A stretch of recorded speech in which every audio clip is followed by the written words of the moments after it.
이어서 강의 시작하도록 하겠습니다. 1-39번 지옥의 소재지에 대해서 질문하니 자세하게 차례대로 숫자로서 설명하시다. 자, 승려가 또 무독기왕에게 묻기를 지옥은 어디에 있습니까? 무독이 대답하기를 이 세계의 바다 속에 큰 지옥이 있으니 그 수가 100,000가지나 되며 또 각각 차별이 있나이다. 이른바 큰 지옥이 18개이고 그 다음으로는 500개가 있는데 고통이 한량이 없으며 또 다음으로는 1100가지가 있는데 그 지독한 고초는 이루 한량이 없나이다. 자, 앞에서 지옥이 있느냐는 질문에 무독기왕이 있다고 대답을 하였다. 어째서 지금 보이지 않느냐고 묻고 있는 것이다. 그러자 세계의 바다 속에 지옥이 있다고 대답을 하는데 세계의 바다란 차해라고 하는 것은 지금 승려가 있는 곳, 그리고 차해에서 동쪽으로 10만 유순의 바다가 있고 또 이 바다 동쪽으로 또 10만 유순을 가면 바다가 있다고 바로 앞의 대목에서 무독기왕이 말했다. 자, 여기에서 큰 지옥만 말했지만 아마도 84,000번뇌가 있으니 84,000의 중생이 있을 것이며 84,000번뇌 중생이 있으니 아마도 84,000의 악업이 존재할 것이다. 그렇다면 크고 작은 지옥이 84,000가지가 존재하고 지옥의 괴로움도 천차만별이니 또한 괴로움도 84,000가지가 존재할 것으로 봐야 할 것이다. 여기서 숫자로서 이렇게 표현했지만 사실 지옥이라고 하는 것은 또 뒤에 가면 그런 표현도 나와요. 그 성모인 마야 부인이 지옥에 대한 설명을 듣고 난 다음에 놀라서 상당히 놀라시는데 근데 지장보살님 하시는 말씀이 그래요. 지옥이라고 하는 것은 대략적으로는 이렇게 설명할 수 있지만 지옥이라고 하는 것은 정말 불가사의해서 사실은 말로 가지고 그것을 더 디테일하게 설명할 수 없을 정도로 지옥이라고 하는 것은 불가사의하다. 그러니까 누가 그것을 일일이 계획해서 만드는 게 아니고 아까도 말씀드린 것처럼 중생의 업력에 의해서 그 지옥이 만들어진 것이기 때문에 그 지옥의 세계라는 것은 대략적으로 말해서 숫자적으로 말해서 이와 같다 이렇게 말할 수는 있지만 그 사실 더 세밀하고 더 디테일하고 더 불가사의한 측면에서 보면은 중생의 업력이 사실은 뭐하다? 불가사의하다. 그러니까 중생의 업력이라고 하는 것이 단순하게 뭔가 하나 탁 찍어가지고 이렇게 설명할 수 없는 부분들이 있다는 거예요. 예를 들어서 우리가 기본적으로 우리가 탐진치 삼독을 이야기하지 않습니까? 그죠? 그러면 유식이나 이런 것에 보면은 오눈사, 오리사 이렇게 해서 5가지, 6가지 번뇌를 이야기하거든요. 가장 큰 번뇌를 이야기하면 근본 번뇌를 이야기하면 그 중에 보면 탐진치, 만의, 악견 이렇게 6가지를 이야기를 해요. 그러면 이 근본 번뇌 6가지에 우리가 가지고 있는 신성, 구상, 의사, 그죠?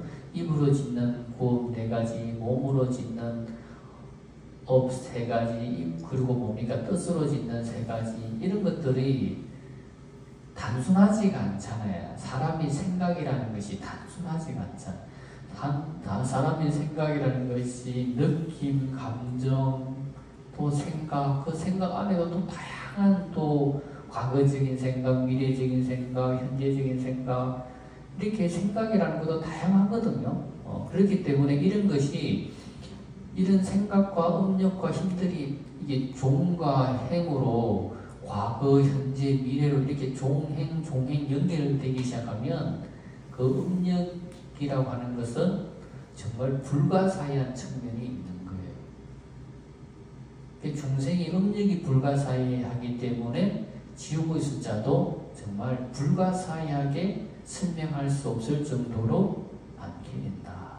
그러니까 결과적으로 내 업력이 내 지옥을 만드는 것이지 누가 부처님이 만드는 것도 아니고 누가 염라대왕이 만드는 것도 아니다.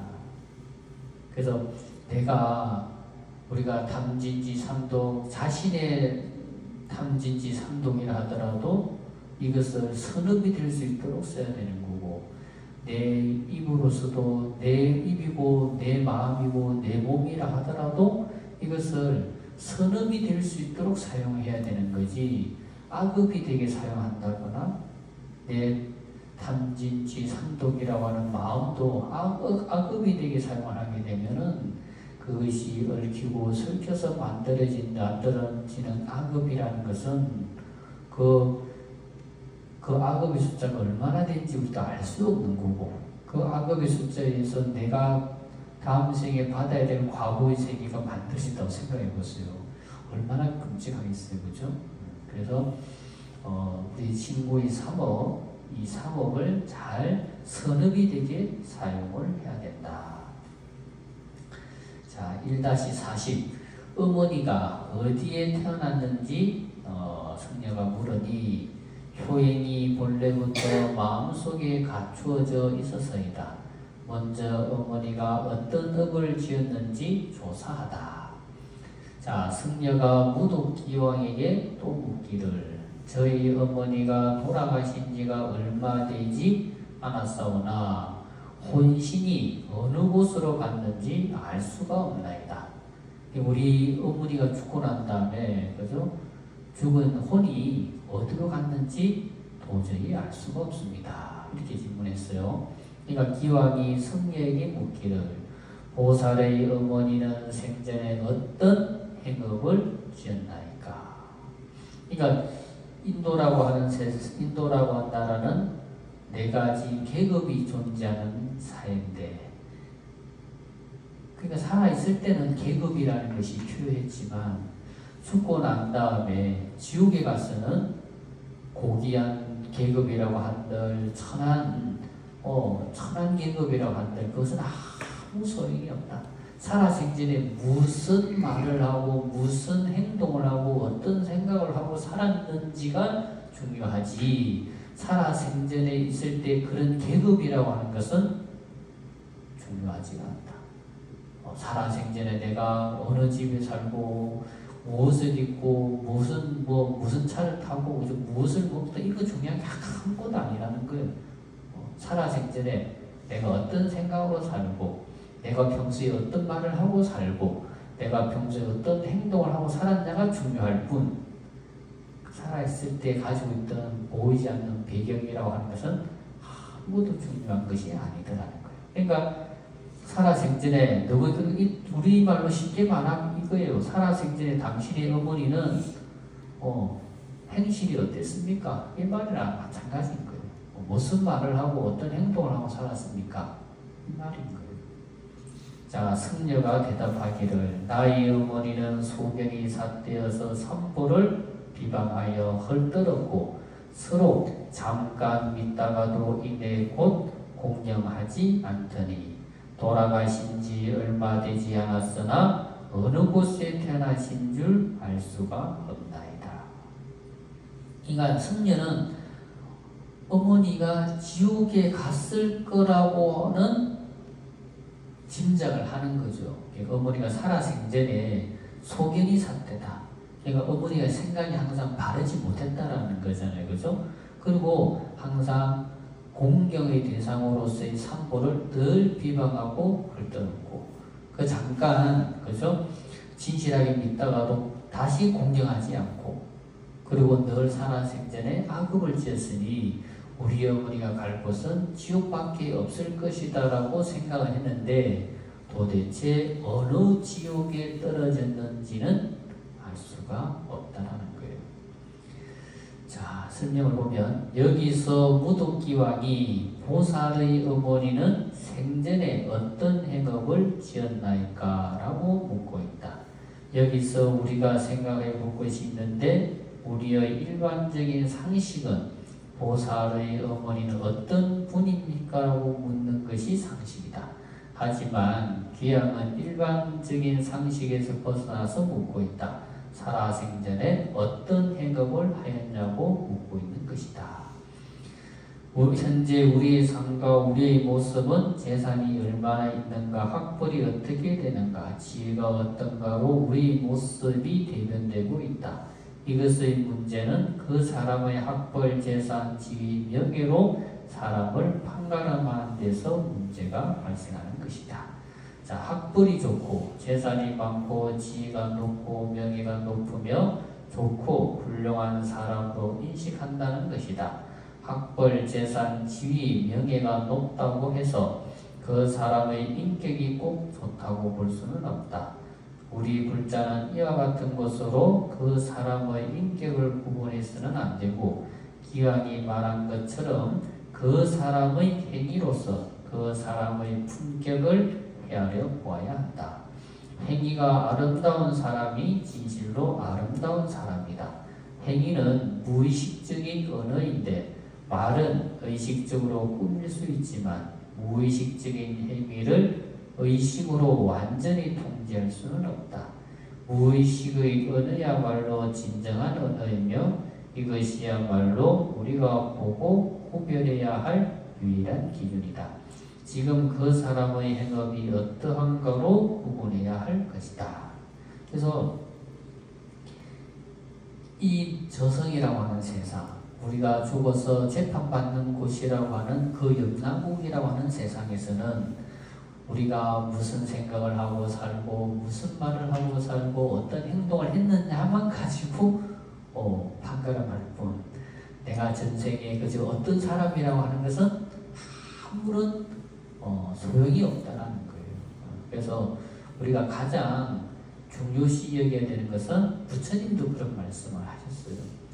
바라문이라고 하는 계급이 고귀한 것이 아니고 어떤 말을 하고 어떤 행동을 하느냐, 고귀한 말을 하고 고귀한 행동을 하는 사람이 그 사람이 고귀한 사람이지 신물이 고귀하다고 해서 그 사람이 고귀한 사람이라고 볼 수 없다라고 부처님도 말씀하고 계시듯이 우리가 말은 꾸밀 수 있어요. 말은 간도 꺼내주고 썰개도 꺼내주고 뭐 다 꺼내주듯이 할 수 있어요. 그런데 말은 그래 하면서 행동은 그 행동에 반대를 한다.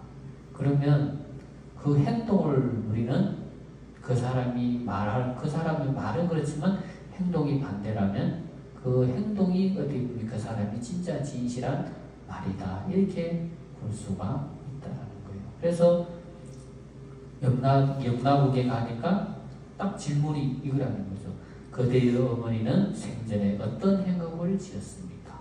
어떤 분입니까가 아닌 거예요. 어떤 분입니까가 아니고 어떤 행업을 지었습니까? 그래서 우리의 기준은 항상 말과 행동을 일치되게 하는 것이 가장 중요하다. 자, 1-41번. 자, 이름과 성이 무엇인지 조사하다. 또 무득기 묻기를 보살의 어머니는 성씨가 어찌 됩니까? 성녀가 대답하기를 저희 부모님은 모두가 바라문의 종족으로 아버님의 이름은 시라승견이요 어머니의 이름은 열질입니다. 자, 여기서 우리는 인도인들의 계급에 대해서 살펴보도록 하겠다. 인도의 의식에는, 인도 사람들의 의식에는 바라문은 브라만이라고 하는 천신의 입에서 태어났기 때문에 승려 계급으로 제사장의 역할과 학자의 역할을 담당하며 찰제리는 브라만의 두 팔에서 태어났기 때문에 무사계급으로 즉 지배계급의 역할을 담당하며 폐샤, 아이샤는 브라만의 무릎에서 태어났기 때문에 평민계급의 역할을 담당하며 수드라는 브라만의 발에서 태어났기 때문에 노예계급이 된다고 보았다. 우리 104의 신중 예참에 보면 이렇게 나오잖아요. 그죠? 사박예주 대범천왕. 그죠? 그래서 이 대범천왕이라고 하는 천왕이 바로 여기서 말하는 브라만이에요. 그러니까 브라만이라 하기도 하고 우리말로 하면 대범천왕이라고 하기도 하는 거죠.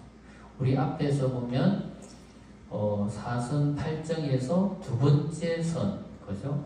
초선 말고 2선에서 세기의 하늘이 샌데 첫 번째 하늘이 대범천, 두 번째가 범보천, 세 번째가 범중천. 그죠? 맨 밑에가 범중, 범보, 대범천 이렇게 나와 있었잖아요. 그죠? 그러니까 여기서 말하는 브라만이 바로 대범천왕을 지칭해서 브라만이라고 하는 거죠. 그러니까 인도 사람들의 의식에는 그러니까 바라문족이라고 하는 계급은 브라만의 입에서 태어났다고 보는 거예요. 입에서. 그리고 수도라라고 그 다음에 두 번째 계급 뭡니까? 찰젤이라고 하는 계급은 이제 부사 계급이니까 두 팔에서 태어났다고 보는 거고, 그 다음에 바이샤는 무릎에서 태어나고 마지막 수도라는 발에서 태어나고. 그러니까 이제 인간의 구조를 볼 때 얼굴이 가장 고귀한 얼굴이 고귀하고 그 다음에 손이고 그 다음에 다리고 그 다음에 발이라는 거죠. 그러니까 발에서 태어난 민족이기 때문에 가장 낮은 일을 하는 거고 이렇게 보는 거죠. 그러니까 이제 인도인들은 그런 사선계급이라고 하는 것이 의식적으로 이렇게 박혀 있었던 거죠. 우리나라도 조선시대에는 상원공상이라는 것이 있었잖아요. 그죠? 근데 우리 이제 그것이 없어졌지만 인도인들에게는 아직도 보이지 않는 문화적 DNA 속에 이 계급 사회가 아직도 존재하는 거예요. 의식 속에. 사회적으로 없었다고 하지만 그 사람들의 의식 속에서는 아직도 그것이 존재한다는 거예요. 자, 이 사선계급은 힌두교의 유네슬이 그 근본 바탕이 되는데 힌두교의 유네슬은 한 번 바라문은 다음 생에 태어나도 바라문으로 윤회한다고 보는 것이다. 하지만 불교의 윤회는 현재 어떤 행위를 하였는가에 의해서 다음 생이 결정된다고 본다. 현재 바라문이라 하더라도 수도라만도 못한 행위를 하면 다음 생에는 수도라만도 못한 사막도에 떨어진다고 보는 것이다. 이처럼 인도인들의 계급의식과 윤회 사상은 분리해서 볼 수 없는 불가분의 관계성을 가지고 있다.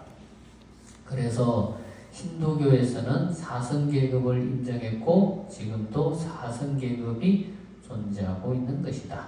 그러니까 이게 뭡니까? 윤회와 사선계급이 불가분의 관계를 가지고 있다라고 했잖아요. 그죠? 윤회가 없으면 사선계급이라고 하는 그 의식도 없어질 텐데 윤회와 사선계급은 함께 가고 있는 거예요. 그러니까 아까 말씀드린 것처럼 불교 윤회설은 내가 악업을 지으면 다음 생에 지옥에 떨어질 수도 있고 축생에 떨어질 수도 있고 아기가 될 수도 있어요. 또 혹 사람으로 태어났다 하더라도 내가 과거 전생에 지은 악업에 의해서 병이 많을 수도 있고 늘 몸이 아플 수도 있고 하는 일이 잘 안 될 수도 있어요. 그죠? 근데 힌두교 윤회설은 그게 아니라는 거예요.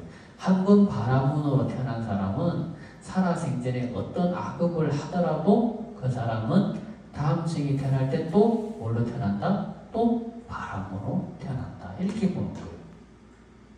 그러니까 인도인들의 그 사선계급이라고 하는 것은 그런 잘못된 윤회적인 것과 연관성이 있는 거예요.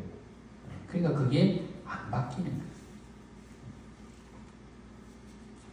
그래서 하지만 불교에서는 힌두교의 윤회를 인정하고 있지만 현재 어떤 삶을 사느냐로 그 사람을 판단하고 그것이 다음 생을 결정짓는 행위로 본다. 이 내가 말을 잘못했어요. 불교에서는 윤회라는 것을 인정하지만 힌두교의 윤회가 아니고 윤회를 인정하지만 현재 어떤 삶을 사느냐로 그 사람을 판단하고 그것이 다음 생을 결정짓는 행위로 본다.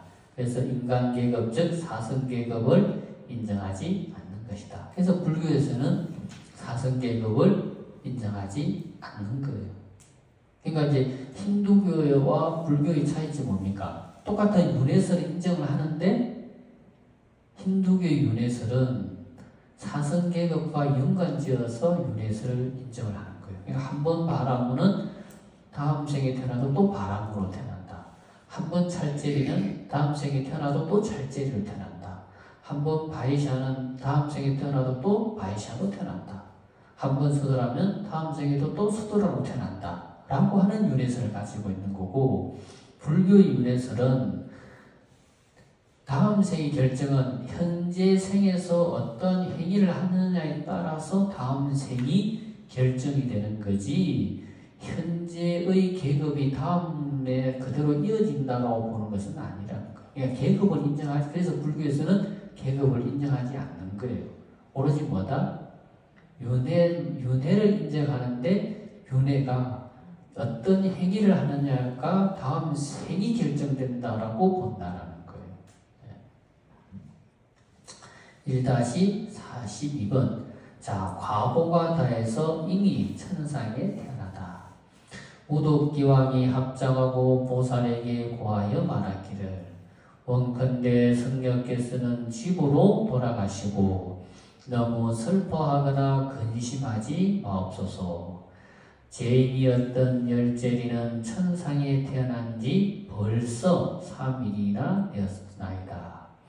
또 교순한 자식이 있어 어머니를 위하여 공양을 베풀고 복을 닦아 각하 정자제왕열의의 탑세에 보시한 까닭으로 보살의 어머니만 지옥에서 벗어난 것이 아니라 이날 무간지옥에 있던 죄인들은 모두가 천상에 태어나 즐거움을 누리게 되었습니다. 하고 기왕이 말을 마치고 합장하고 올라갔다. 이 말은 뭡니까? 태어난 지 벌써 3일이 되었다라는 것은 바라문녀가 한 절에 들어가서 각하 정자제왕열애의 존상에 공양을 올리고 기도했을 때 간절하게 기도했을 때 벌써 뭡니까? 벌써 그때 태어난 거잖아요. 그죠? 그리고 부처님으로부터 계시를 받고 집으로 돌아와서 하루낮 하룻밤 또 하루가 지난 거잖아요. 하루낮 하룻밤이 지나고 난 다음에 선정삼매 속에서 이 지옥을 지금 유람을 한 거잖아요. 그죠? 그러니까 부처님을 존상을 칭견하고 부처님께 공양 올리고 지극정성으로 기도한 그때 벌써 바라문의 어머니 열제리는 천상세계에 태어났었다라는 거죠. 그죠? 근데 더 놀랍고 충격적인 건 뭡니까? 바라문녀가 나는 어머니를 위해서 혼신의 정성을 들였는데 근데 어머니만 지옥의 삶에서 벗어나서 천상의 삶을 누리는 것이 아니라 어머니와 함께 고통받던 다른 중생들까지도 다 그 지옥의 삶에서 벗어나서 천상세계의 삶을 얻었더라. 그거 뭡니까? 그게 가능한 건 뭐예요? 공업이었기 때문에 가능한 거예요. 만약에 그 공간에서 열지리와 함께 그 공간에서 그 지옥에서 고통받지 않았더라면 그 지옥의 삶에서 벗어나지 못했을 텐데 열지리와 같이 그 공간에서 고통받았던 사람들은 다 뭡니까? 부처님 가피력으로 지옥의 삶에서 벗어나서 천상의 삶을 얻게 되었다는 거. 그러니까 이게 어떻게 보면 지장보살님이 더 발심하게 되는 사실은 계기가 된 거죠. 어떻게 보면. 나는 어머니를 위해서 했는데 어머니와 그 다른 중생들까지 다 지옥의 삶에서 벗어나더라. 이게 이제 발심의 더 큰 계기가 됐을 겁니다. 자, 저는 이 대목을 보면서 두 가지를 생각해 본다. 첫 번째는 부처님 전에 올리는 진실한 기도와 공양의 힘을 생각해 본다. 부처님 전에 올리는 진실한 기도의 힘은 평소에 항상 거짓말하지 않고 진실한 말만 사용하는 것이다. 그러니까 진실 기도란 뭐다? 거짓말하지 않는 삶을 사는 거예요. 우리가 매일매일 법화경을 독서하고 매일매일 기도하는 거 뭡니까?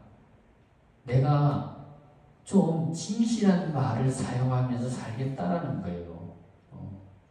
우리가 평소에 하는 말은 진실하냐 진실하지 않냐는 자기 자신만 알겠지만 우리가 진실한 말을 얼마나 사용할까라고 생각해 보면 글쎄 100%는 아닐 거예요. 그죠? 내 생각한 것과 내가 말하는 것이 다른 말을 하는 경우도 우리는 얼마든지 많이 있거든요. 그렇잖아요. 그죠? 내 생각한 대로 내뱉고 말을 하는 사람도 생각한 대로 말하는 사람도 있겠지만 생각과 그래도 다르게 이야기하는 사람들도 분명히 있거든요.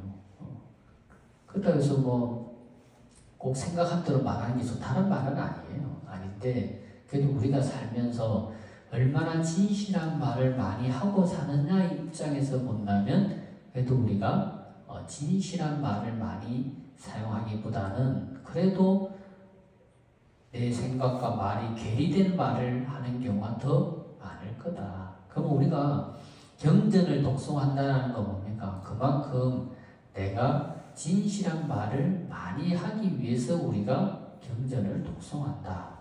이렇게 생각하는 것도 괜찮을 거예요. 자, 그래서 진실한 기도의 힘은 평소 거짓말하지 않고 진실한 말을 사용하는 것. 그리고 평소에 진실하게 말을 하면 부처님께 우리의 진실한 마음이 전해지는 것이다. 그리고 진실한 공양이란 우리가 마음으로 아끼고 사랑하는 것을 부처님께 공양 올리는 것이다. 이처럼 진실한 기도와 진실한 공양을 올린 공덕으로 승려의 어머니만 지옥의 괴로움에서 벗어난 것이 아니라 어머니와 함께 고통받던 다른 중생들도 함께 지옥의 괴로움에서 벗어나는 불가사의한 일이 생기게 된 것이다. 그래서 승려는 두 가지 공양을 올렸기 때문에 가능했다는 거예요. 아까 말씀드린 것처럼 진실한 기도 그리고 진실한 공양.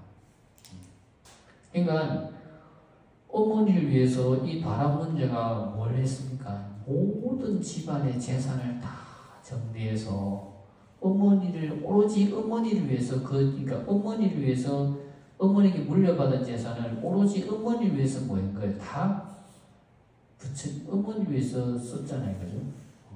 우리 사실 그게 안 되잖아요. 그죠? 꼭 그렇게 해라고 말하는 것이 아니고 우리가 이런 것을 통해서 우리가 기도를 어떤 방향으로 해야 될 것인지 우리가 공양이라고 한다면 어떻게 공양을 올려야 할 것인지에 대한 자기 스스로의 어떤 기도의 자세와 공양 올리는 사람으로서의 마음 자세를 이걸 통해서 배워야 된다는 거죠. 우리가 경전에서 말하는 것은 100% 다 실천할 수는 없다 하더라도 그죠? 우리 삶 속에서 최소한 진실한 기도가 뭔지를 알고 내가 진실한 기도를 할 수 있도록 노력하는 삶을 살아야 되고 우리가 진실한 공양을 내가 닦을 수 있도록 내가 그렇게 정성을 모으는 방법을 내가 생각해서 그렇게 정성을 모을 수 있도록 정성을 모아서 부처님께 공양 올릴 때 내가 나의 기도와 나의 공덕이 그만큼 성숙할 수 있다. 그러니까 내가 방법을 모르고 못하는 것보다 내가 방법을 조금 알고 방법을 알아서 내가 할 수 있다면 훨씬 더 기도와 부처님께 공양을 올릴 수 더 잘 올릴 수가 있지 않겠습니까? 그죠? 그래서 이것을 통해서 우리가 조금 방법을 배우자는 거죠. 예. 그리고 또 두 번째로 자녀를 어떻게 키워야 하는지 생각해 보게 된다. 자, 우리나라의 부모들은 자녀의 성공과 행복을 위해서 모든 것을 다 바쳐서 키운다. 오로지 자녀의 성공과 행복만을 바라보고 헌신했지만 자식이 꼭 부모를 위해서 헌신하리라는 보장이 없다는 것이 또한 맹점이다. 우리는 자녀를 어떻게 키워야겠다는 투철한 자기 생각이 없는 것 같다. 좋은 예를 하나 든다면 조선시대 때 심사임당은 이율곡을 낳기 위해서 300일 동안 원력을 세웠다고 한다. 심사임당은 부처님 대를 이을 자식 하나 주십시오가 아니라 부처님께서 대를 이을 아들 하나 주시면 어떤 아들로 키우겠습니다라는 3번의 100일 기도를 통해서 큰 원력을 세우고 이율곡을 얻었고 자신이 부처님께 세운 원력처럼 나라의 사표가 되고 국가의 동량으로 키워내었던 것이다. 이처럼 자식을 키울 때 어디에 내놔도 부끄럽지 않은 인격이 갖추어진 자녀들로 키우는 것이 먼저 우선이 아닌가 생각해본다. 어떤 처사님 집에 가니까, 아는 그 처사님 집에 가니까 집안에 가훈이 이렇게 하나 딱 있더라고요. 사회에 꼭 필요한 사람이 되자. 그 아버지가 그런 말씀 많이 하셨대. 또 평소에 아버님이 세상에 꼭 필요한 사람이 되라. 뭐가 돼도 좋으니 세상에 꼭 필요한 사람이 되라. 그런 말씀을 많이 들었는데 우연히 어느 절에 갔는데 조그만하게 된 게 있더래요. 세상에 꼭 필요한 사람이 되라. 그걸 딱 보는데 아버님 평소에 하던 말을 늘 그런 말씀을 하시는데, 그럼 가훈이 요만한 게 팔더래요. 그걸 하나 사가지고 집에 붙여놓고 있었는데, 또 우연히 출장을 가게 됐는데, 출장을 가서 이렇게 다른 사람을 만나서 또 그 사람을 아는 사람을 만나서 같이 밥을 먹게 됐는데, 뭐 이런 이야기 저런 이야기 하다가 아버지, 자기 평소에 아버님이 이렇게 세상에 꼭 필요한 사람이 되라 이런 말씀을 항상 많이 하셨는데, 우연히 어느 절에 가서 이렇게 요만한 이렇게 그걸 또 보게 되고 그걸 사와서 이렇게 집에 붙이고 그걸 이렇게 가훈으로 사용을 한다, 그 말을 했는데, 마침 그 같이 저녁 식사하는 자리에 있던 사람이 한 사람이 우리도 그 집안의 가훈이 꼭 필요한 사람이 되라, 이게 가훈이라는 거예요. 가훈이라는 거예요. 그러면서 내가 당신한테 내가 그걸 선물로 줘도 되겠느냐, 그렇게 이야기를 하더래요. 너무 감사하지요 그랬는데 진짜 그 사람이 택배로 보내왔더래요. 그래서 그걸 받아가지고 지금까지 이렇게 가훈으로 쓴다는 걸 듣고, 참 이 세상에 진짜 필요한 사람이 되는 게 사실 진짜 정말 어려운 거 아니겠어요, 그죠? 어떻게 보면 쉬운 말일 수도 있는데, 어떻게 보면 진짜 어려운 말일 수도 있어요. 근데 참 그걸 보면서 참 너무 좋더라고요. 근데 요즘은 이렇게 생각해 보면, 옛날에는 집집마다 보면 좀 가훈들이 있었는데 요즘은 집집마다 보면 가훈이 별로 없는 것 같아요. 옛날에는 그냥 가장 쉬운 가와 만사성이라도 이렇게 집안에 다 걸어놓고 있었는데 요즘은 그것도 또 보기 어려운 세상이 됐더라고요. 그래서 집안에 이렇게 가훈을 이렇게 뭐가 됐든 이렇게 가훈이 있으면 참 좋겠다. 그리고 그 가훈이 꼭 자녀 교육과도 이렇게 연관되는 이게 좋은 가훈이 있으면 참 좋겠다. 그게 아니라면 가족에 대한 가훈이 됐던 좋은 가훈이 있으면 참 좋겠다. 그런 생각이 들고, 우리가 어디 자식을 자기 욕심으로만, 사실 부모가 돼서 자식을 키울 때 다 보면 자기 욕심으로 많이 키우잖아요, 사실은. 그죠? 욕심으로 키워봤는데 자기 욕심대로 안 되는 경우가 사실은 더 많죠. 100명 키우면 자기 욕심껏 되는 경우는 한 10분의 1이고, 그 다음 한 90%는 그죠? 자기 욕심만큼 안 되는 경우가 사실 많은데, 자식을 지금 여기 계신 분들은 다 컸으니까 이제는 어떻게 키워야 된다는 건 없지만은, 그래도 자식을 키울 때 좀 어떻게 키우는 게 좋을지 좀 생각을 좀 해봐야 될 것 같아요. 너무 이렇게 우리가 성공만 바라보는 자식 교육이 어떻게 보면 독이 될 수도 있지 않을까 그런 생각이 들어요. 그러니까 뭐 자식을 인격적으로 좀 훌륭한 애들을 인격적으로 훌륭한 애들을 키우면 더 좋지 않을까 그런 생각이 들더라고요. 어떤 처사님이 그런 이야기를 하더라고요. 아버님이 이제 초등학교 교장 선생님 출신인데 큰 아들에 대한 좀 기대가 많았어요. 큰 아들에 대한 기대가. 그게 왜 그러냐면 그 아버지 이제 친구들이 자녀들이 다 이렇게 뭐 이렇게 보면 교수도 있고 뭐도 있고 이렇게 다 잘났어. 다 보면은. 근데 자기 아들만 친구들 아들하고 비교하니까 자기 아들만 좀 못난 것 같아. 그러니까 조금 항상 좀 불만이에요. 근데 이제 그 아들은 아들 나름대로 물론 이제 열심히 사회생활해서 사회생활 되게 잘하고 계시는데 그래도 뭔가 우리 한국 부모들이 좋아하는 뭔가 정이 있잖아요. 뭐 사장 이런 것들 뭐 이런 거 달고 있는 아들이 됐으면 했는데 그런 아들은 아니지만 그래도 뭐 사회생활 잘하고 있고 그러니까 항상 그게 좀 불만이었던 거죠. 근데 그 아들이 항상 그랬대요. 아버지 친구분들 자녀들 다 어떠냐 다 잘나서 미국 살고 서울 살고 어디 살고 하지만 정작 부모님 곁에 있는 자식이 몇이나 있더노. 그리고 뭐 설 추석 명절 빼고는 자식으로 해봐도 뭐 얼굴 보기가 얼마나 안 어렵습니까? 저는 항상 가까이 있어서 자주 부모님 찾아뵙고 추석 명절은 당연한 거고 자주 찾아뵙고 자주 이렇게 효도하니 사실 생각해보면 제가 더 안 낫냐고 그런 이야기를 했대요. 그러니까 처음에는 뭐 부모 아버님이 뭐 그냥 시쿠둥하게 그랬는데 진짜 나이 들어서 보니까 그 친구들은 다 애들이 뭐 서울 살고 어디 사는데 가까이 있는 애들은 없어.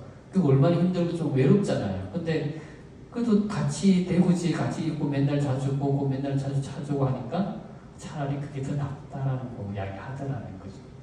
그랬듯이 꼭 성공만을 바라보면서 자식을 키우는 것이 아니라 자식을 좀 훌륭한 인격적으로 키우는 게 더 좋지 않을까. 만약에 바라문녀의 어머니가 바라문녀처럼 이렇게 인격적으로 훌륭한 딸이 없었다라고 한다면 아마 지금까지도 지옥에서 그죠? 괴로움 속에서 고통받으면서 있었을 텐데 그래도 인격적으로 훌륭한 딸이 있어서 그죠? 그런 지옥의 괴로움에서 벗어날 수 있었지 않았습니까? 그죠? 그래서 자녀를 좀 인격적으로 훌륭한 사람으로 키우는 것이 더 맞지 않을까 그런 생각이 든다라는 거죠.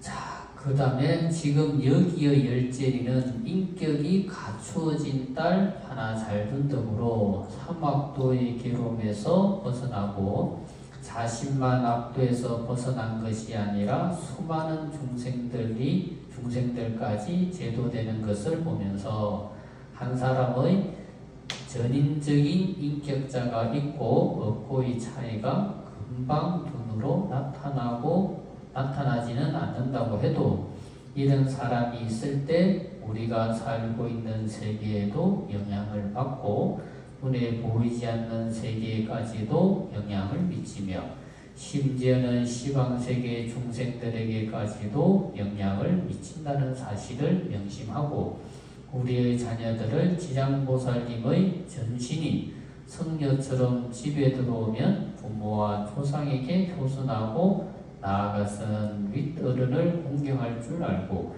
사회의 모범이 되는 인격자로 키우는 것을 최우선적으로 고려해야 된다고 생각을 한다. 자, 1-43번. 지난 꿈속의 일을 깨닫고 중생제도의 물력을 세우시다. 자, 바라문의 딸은 꿈결같이 지구로 돌아와서 이 일을 깨닫고는 이 꿈결같이 지구로 돌아왔다는 것은 생시인 듯 꿈인 듯 그렇게 깬 거예요.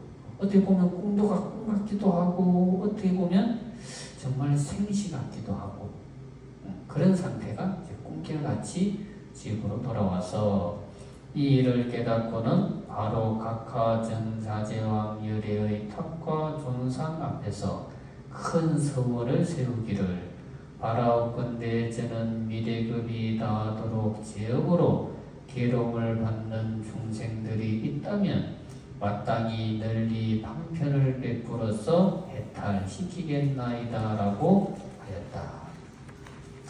자, 앞에서 대장자의 아들로 있을 때의 발언은 발심이고, 그죠? 그건 발심이고, 여기에서 세운 원이 진정한 발언이라고 할 수 있겠다.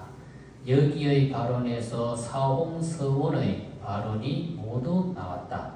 지장보살님의 말씀 중에 저는 미래급이 다하도록 제업으로 계롱을 받는 중생들을 해탈시키겠나이다 라고 하신 말씀은 중생무변 서원도에 해당하고, 이어서 마땅히 널리 방편을 베풀어서 제도하겠나이다 라고 하신 말씀은 번뇌무진 서원단, 법문무량 서원학, 불도무상 서원성에 해당한다고 할 수 있겠다.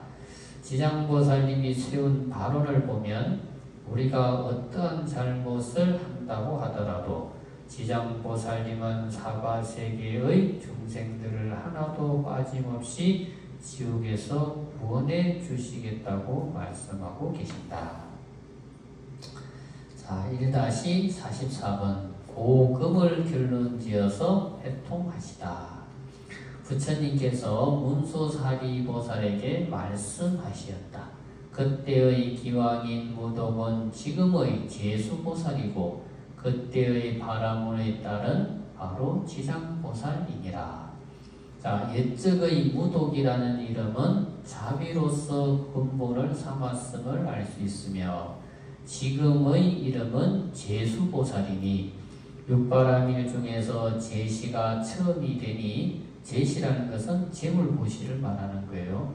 재물보시가 처음이 되니 모두가 옛적의 보살행을 닦을 때나 지금 보살행을 실천하고 있을 때나 모두가 중생을 이익되게 하는 것에 부족함이 없음을 알 수가 있다. 지장보살님도 마찬가지임을 알 수 있다. 그러니까 이제 무독이라는 말이 그 뭡니까 없을 무자에 독할 독자잖아요, 그죠? 그러니까 무가 없으면 독하다는 말이잖아요, 그죠? 참 우리가 보면 그런 말 하잖아요. 사람이 참 독하다. 아니면 사람이 참 독종이다. 이런 말 하잖아요, 그죠? 그러면 그 사람이 독하다, 뭐 말이 독하다, 행동이 독하다, 이런 건 독하다라는 것은 자비심과는 무관한 거잖아요, 그죠? 근데 이게 뭡니까? 무독이잖아. 독한 것이 없다라는 말이잖아요. 그러니까 그 사람의 마음에도 독한 마음이 없고 그 사람의 말에도 독한 말이 없고 그 사람의 행동에도 독한 행동이 없다라는 뜻으로 뭡니까? 무독이라는 거죠, 그죠? 그러니까 이 무독이라는 말은 다른 말로 하면 자비로서 근본을 삼았다라는 것을 알 수가 있다. 그러니까 이 무독기왕은 이름은 무독기왕이라고 하는 기왕이 이름을 사용하고 있지만 이 기왕의 근본 마음은 뭡니까? 늘 자비심으로 가득하고 자비심으로 충만한 기왕이다라는 걸 알 수가 있고, 이 전생에는 무독기왕이었는데 다음 생에 다시 태어나서 수행을 해서는 뭐가 됐다고 했어요? 제수보살이 됐다고 했잖아요. 제수보살, 그죠? 그러니까 제수보살은 육바라밀 가운데 그리고 제수할 때 제가 뭐냐면 재물할 때 제자거든. 그 수는 머리 숫자. 그러니까 재물로서 어떤 걸 삼는 보살이라는 말인데 이 말은 뭡니까? 육바라밀이라고 하는 그 바라밀 가운데서 재물로서 바라밀을 닦아서 보살이 됐다는 거죠. 제시로서 바라밀을 닦아서 보살행을 완성했다. 그러니까 재물을 보시한다는 건 뭡니까? 중생을 구제하는 재물이잖아요, 그죠? 여러분들 뭐 보살님들하고 좀 무관하겠지만 남자들은 어릴 때 보면 무협지 같은 거 많이 보잖아요, 그죠? 그 중에 보면 수호지 같은 것도 있는데 그 수호지에 보면 그 영웅호걸 중에 이런 사람이 있어요. 급시우라는 사람이 있어요. 급시우. 급이라고 할 때 급은 뭐냐면 공급할 급자, 시는 떼시자, 우자는 비우자. 그래서 이 급시우라는 사람인데 이 사람이 이름은 내가 기억 안 나는데 그 사람을 부르는 별명이 급시우거든요. 별명이 급시우인데 급시우라는 말이 뭐냐면 누구든지 어려움에 처했을 때 그 어려움에 맞는 도움을 주는 사람이라는 뜻으로 급시우라고 불러요. 급시우. 우리가 보면 농사 짓는 사람들은 지금 비가 와야 되는데 할 때 비가 딱 오는 비가 뭐예요? 그게 급시우예요. 지금 처해 있는 괴로움에서 딱 벗어날 수 있게끔 딱 도움을 주는 사람, 그걸 급시우라고 그러거든요. 그렇듯이 이 제수보살이라고 하는 분은 이 제물로서 보시를 닦는데 어떻게 했다? 딱 급시우처럼 보시를 닦아서 보살행을 완성한 보살이라는 거예요. 그래서 이름이 제수보살이라는 이름을 얻게 됐다는 거예요. 그리고 이 바라문은 우리가 알고 있는 지장보살님이 되었다는 거예요. 지장보살님의 이름이 바라문이라고 하는 여인이었고 지금 현재는 이름을 지장보살이라고 쓴다라고 부처님께서 이제 설명을 해주신 거예요. 네. 그래서 오늘은 여기까지 하도록 하겠습니다. 그래서 어쨌든 간에 이제 첫 번째 품이 끝났습니다. 이제 다음 주에는 두 번째 품을 함께 공부하도록 하겠습니다. 네, 모두 수고하셨습니다.